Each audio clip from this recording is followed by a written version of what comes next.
Ketika dulu, kelihatan sang dara bersimpul ayu, bersalun songkit tenunan Melayu, mengayam segar. Kelihatan sang teruna menebang arah, berbaju Melayu, warisan bangsa, meniup seruling bambu, merdu dan sayu. Ketika ini, tiada lagi sang dara ayu, tiada lagi teruna gagah. Kini yang ada cuma tubuh-tubuh lesu. Kedengaran irama gamat menodai kedamaian. Seruling bambu diam keusangan. Songkit dan batik muram disisihkan. Ayada bonda di pondok, memalu nobat di sisi, melihat sayu sang Sita Dewi yang usang tidak bermaya lagi. Assalamualaikum warahmatullahi wabarakatuh. Pada hari ini kami akan membentangkan tentang mempertahankan adab dan budaya bangsa Melayu di Malaysia. Seperti dalam poster ini adalah sebuah sajak yang disajakkan oleh Rashilawati Razlan, dan hari ini kami akan kupaskan lebih lanjut tentang apa yang tersirat di dalam sajak itu. Tapi sebelum itu, saya akan menerangkan sedikit tentang pengenalan. Dan seperti yang anda tahu, adab dan budaya di dalam negara kita di Malaysia ada pelbagai mengikut agama, bangsa dan budaya. Seperti yang semua tahu, di Malaysia kita ada India, Cina dan Melayu. So, bangsa Melayu ni dikatakan sebagai majoriti, dan peratusan yang paling banyak penduduk di Malaysia adalah majoritinya adalah bangsa Melayu. Adab dan budaya bangsa Melayu di Malaysia dah diwarisi daripada dahulu dan sekarang masih turun-temurun hingga ke hari ini. So, untuk bahasa dan istilah, adab adalah daripada perkataan Arab iaitu ta'dib. Perkataan itu pula daripada dua kata akar iaitu aduba ya'dubu adaba, iaitu santun, beradab dan sopan. Dan juga adab didefinisikan sebagai tingkah laku, tutur kata yang halus, sopan, budi bahasa dan budi pekerti yang halus. Normal kata, dia digunakan sebagai pergaulan antara manusia, antara tetangga dan juga kaum. Budaya pula, dari segi maksud dia adalah daripada bahasa Sanskrit iaitu budaya. Budaya itu adalah kata jamak yang berasal daripada perkataan budi yang membawa maksud budi dan akal. Dan juga perkataan culture pula dalam bahasa Inggeris diambil daripada bahasa Latin colere yang bererti mengolah dan mengerjakan. Perpadukan dua definisi ini mungkin dirasakan belum memadai dan memberi gambaran jelas tentang maksud seluruh aspek pemikiran dan tingkah laku manusia yang diwarisi dari satu generasi ke satu generasi yang lain, iaitu melalui proses pembelajaran. Takrif daripada Kamus Dewan pula, kebudayaan juga membawa masuk cara hidup dari segi sebuah kemasyarakatan, tamadun, peradaban dan kemajuan sesebuah organisasi. Okey, seterusnya saya akan menerangkan tentang ciri-ciri kebudayaan masyarakat Malaysia yang ada di sini. Saya akan menerangkan tentang ciri-ciri budaya Melayu yang ada dalam Malaysia. So, antaranya adalah merupakan perkongsian satu masyarakat, diperoleh daripada proses pembelajaran, daripada dia tak pisah dengan bahasa, dan ada mewujudkan nilai-nilai tertentu dan mengikut nilai-nilai tertentu, mengikut keadaan muka bumi dan diwarisi secara turun-temurun. Seperti kita tahu, di Malaysia ni kita ada banyak jenis perayaan.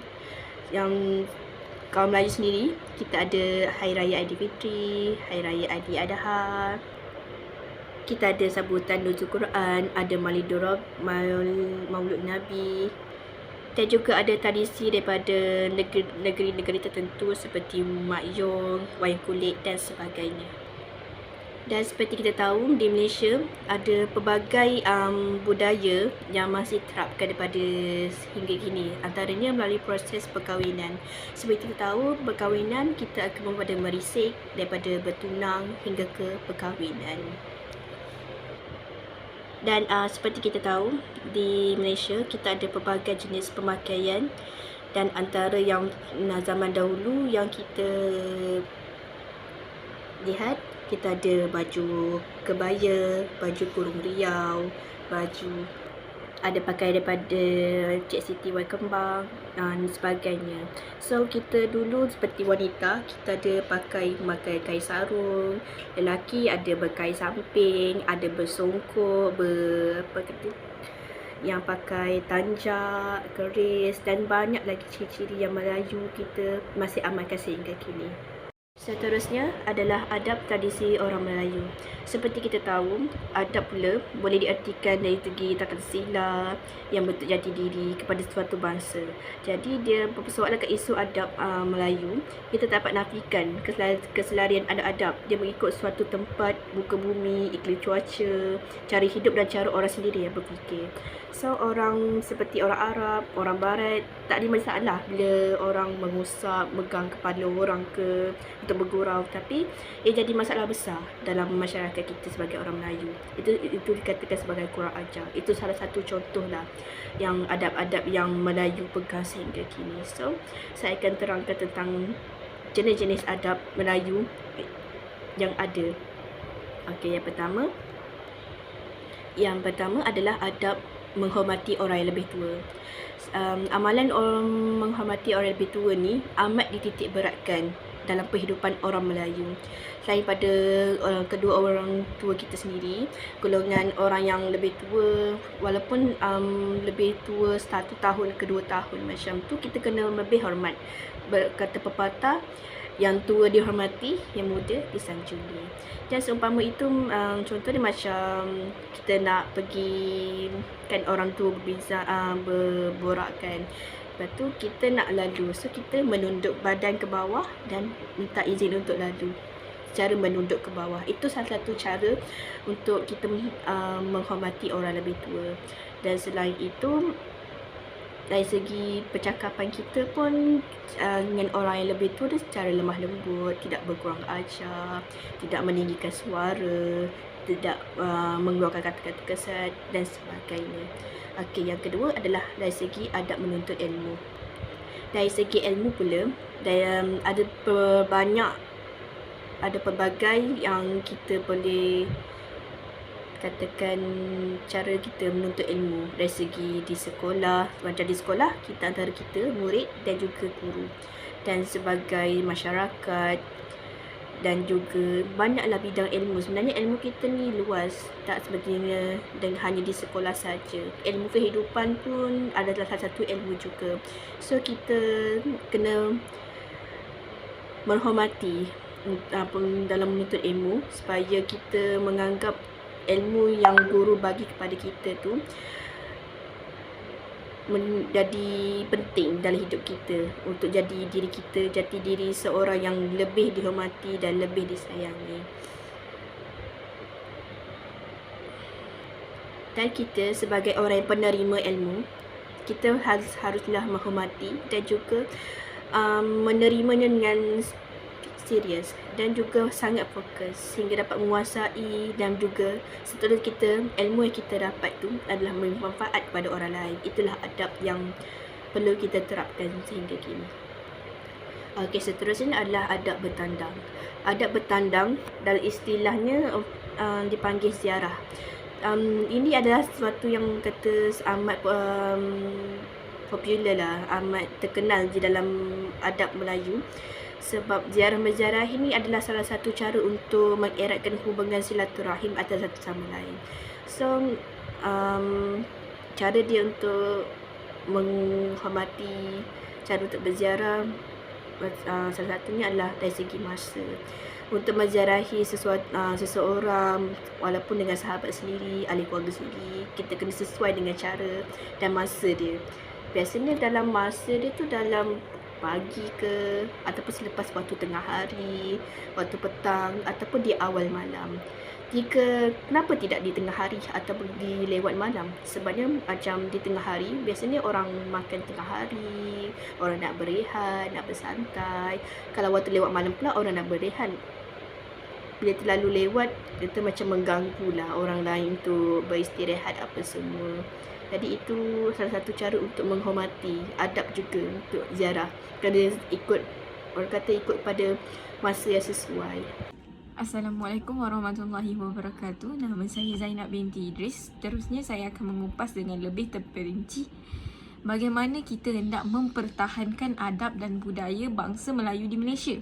Sebelum topik ini diteruskan, kita haruslah mengetahui perbezaan antara adab dan budaya. Sekiranya kita tidak tahu perbezaan di mana adab dan budaya itu sendiri, bagaimana kita hendak mempertahankannya? Secara penerangan yang lebih terperinci, adab itu sendiri adalah tingkah laku ataupun akhlak ataupun budi pekerti seseorang. Dia lebih berkaitan rapat dengan secara individual. Jadi adab itu dapat dibentuk sekiranya seseorang itu mempunyai budi pekerti yang baik dari azali. Macam mana ia dididik dan macam mana dia diberi didikan, itu adalah adab.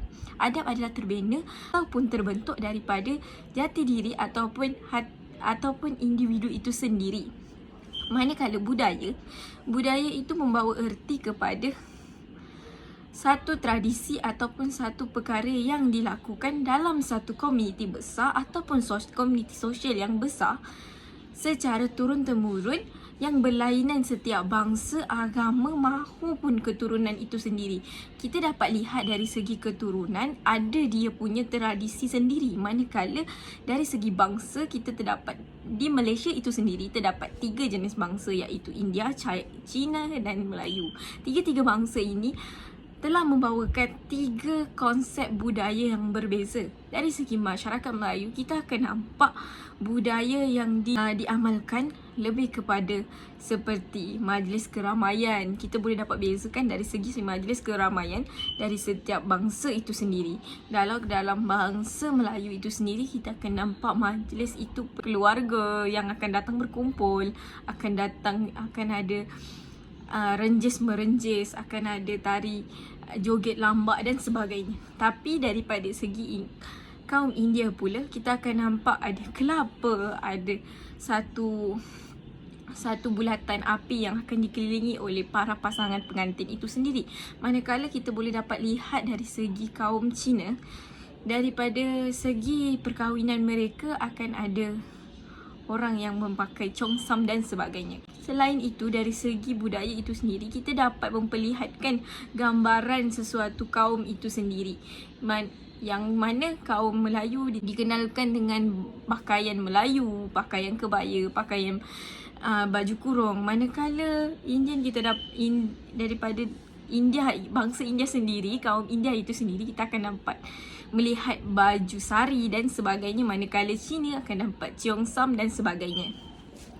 Seterusnya, disebabkan perkara tersebut tidak dapat dikenal rapat oleh anak-anak zaman sekarang, masyarakat zaman sekarang, disebabkan adab dan budaya di dalam kalangan masyarakat moden sekarang, globalisasi era konkret ini, mereka tidak lagi menerapkan adab dan budaya dalam diri sendiri. Sedangkan adab dan budaya itu boleh tercetus apabila masyarakat itu mempunyai adab dan budi pekerti yang baik, maka akan melahirkan satu budaya bangsa yang amat disegani oleh suatu masyarakat.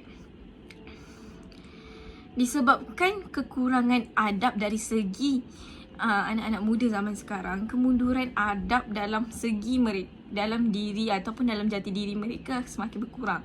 Kita dapat melihat dari segi aspek yang mereka lebih terdedah kepada budaya barat. Mereka lebih tertarik dengan pakaian barat, sehingga mereka memikirkan apa yang diamalkan oleh masyarakat mereka sendiri, iaitu di negara mereka sendiri, terlampau kemunduran, terlampau tidak mengikut peredaran zaman, tidak ada improvement dan sebagainya.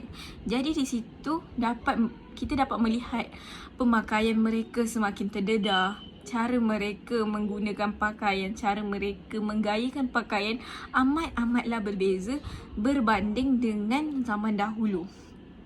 Seterusnya, budaya semakin lapuk. Budaya bangsa kita yang dulu telah menjadi kemegahan di negara Malaysia, yang telah menarik pelbagai pelancong luar untuk datang ke negara kita untuk menjadi satu kebanggaan negara, yang mereka tertarik disebabkan culture kita yang pelbagai-bagai. dapat mewarnai negara itu sendiri, tapi disebabkan budaya yang mereka rasa benda itu adalah satu sistem kepeninggalan zaman ataupun satu sistem yang sudah lapuk ditelan zaman, yang tak logik untuk digunakan. Jadi mereka budaya untuk diamalkan tu semakin pudar. Jadi kita dapat melihat satu-satu majlis perkahwinan yang sekarang ni lebih kepada berkonsepkan moden. Bagi mereka itu hanyalah satu perkara yang ditambah baikkan. Tapi dalam masa yang sama, kita telah meninggalkan budaya kita sendiri. Sedangkan budaya itu melambangkan bangsa. Bangsa itu melambangkan jati diri seseorang Melayu, seseorang India, seseorang Cina itu sendiri. Lain daripada masalah yang semakin berleluasa sekarang disebabkan kemunduran adab dari segi anak-anak muda, budaya semakin lapuk dan seterusnya. Bangsa itu sendiri dipelekehkan. Apabila bangsa itu sendiri tidak mengenali budaya, dan apabila orang-orang ataupun anak-anak muda dari salah satu bangsa ini sendiri tiada punya adab ataupun tingkah laku yang baik, maka orang-orang luar ataupun pandangan-pandangan daripada negara ataupun daripada bangsa-bangsa yang lain akan memperlekehkan sekiranya ada sesuatu perkara yang melanggar atur cara daripada budaya ataupun bangsa itu sendiri. Perlu adanya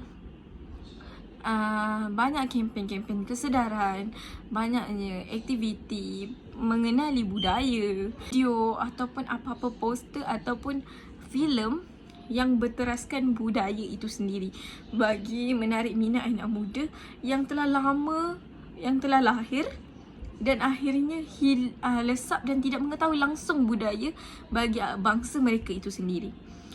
Kalau kita dapat lihat dengan jelas hari ini, kita akan dapat bandingkan konsep adab dan budaya dulu dengan sekarang amatlah jauh. Kalau dulu kita boleh lihat adab dari segi adab kita ambil contoh dari segi adab Melayu lama. Adab Melayu lama, kita boleh nampak cara pertuturan antara ibu dan anak macam mana. Tapi apabila zaman semakin membangun, kebanyakan anak muda tidak lagi berceloteh ataupun tidak lagi gemar untuk berborak dalam bahasa kita sendiri. Bahasa yang elok itu dapat menggambarkan suatu tingkah laku ataupun adab yang baik. Jadi untuk membina sebuah adab individu itu sendiri, jika tiada pertuturan yang baik, macam mana adab itu dapat dibentuk? Kita boleh nampak adab berpakaian. Dari segi adab berpakaian orang dahulu dengan orang sekarang. Kalau orang dulu kita boleh nampak semuanya sopan. Berbaju kebaya, berbaju kurung, bersari, bertutup. Tapi zaman sekarang, kalau dulunya consam tu dipakai hingga menutup buku lalis, tapi sekarang tidak ada lagi.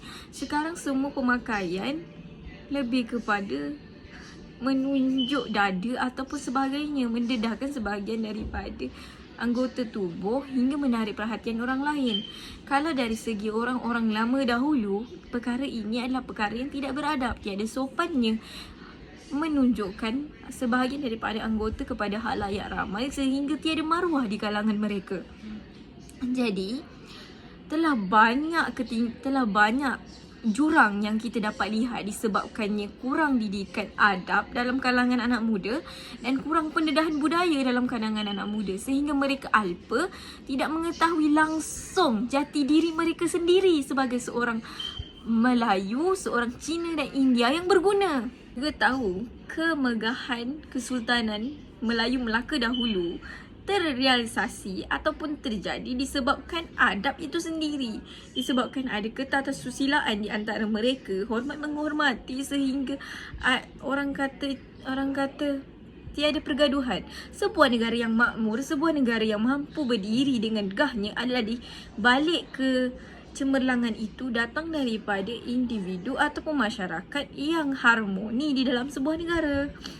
Jadi sebagai seorang rakyat yang cinta akan negara, kita haruslah terus mempertahankan adab dan budaya kita agar semuanya selamat, duduk dalam negara harmoni, tiada lagi perperangan, tiada lagi rusuhan antara kaum. Hormat menghormati ataupun menjaga atau mempertahankan itu adalah datang dari kita sendiri. Sekian, wabillahi taufik wal hidayah. Wassalamualaikum warahmatullahi wabarakatuh.